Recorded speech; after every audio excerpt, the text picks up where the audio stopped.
இன்றைக்கி சனிக்கிழமை பெருமாள் வழிபாட்டில் ஸ்ரீவில்லிபுத்தூர் ஆண்டாள் சயன சேவையை பக்தி செய்யலாம். ஸ்ரீவில்லிபுத்தூர் 108 திவ்ய தேசத்தில் ஒன்று.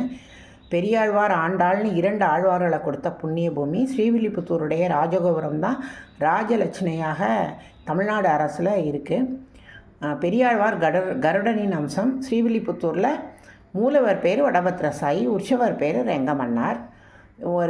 எல்லா பெருமாள் கோவில்லையும் கருவறை முன்பு பெருமாளுக்கு முன்பு கருடாழ்வார் கைகூப்பிய வண்ணம் இருப்பார். இங்கே அவர் பெரியாழ்வாராக அவதரித்ததுனால பெண் கொடுத்த மாமனாருங்கிற விதத்தில் கருவறையில் வடபத்ரசாயி ஆண்டாளுடன் அவர் ஜம்முன்னு காட்சி தருவார்.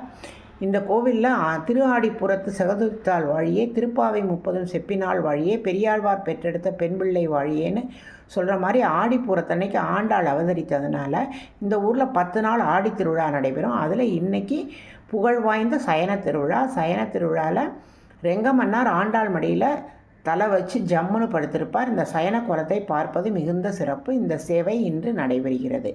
ஸ்ரீவில்லிபுத்தூர் ஆடிப்பூர திருவிழாவில் சயன சேவை. ரெங்கமன்னார் ஆண்டாள் மடியில் தலை வைத்து படுத்திருக்கும் அற்புத கோலத்தை பார்ப்பவர்களுக்கு மிகுந்த புண்ணியம் கிடைக்கும் என்பது நம்பிக்கை. தம்பதிகளுக்குள் ஒற்றுமை இருக்கும் என்பதும் நம்பிக்கை.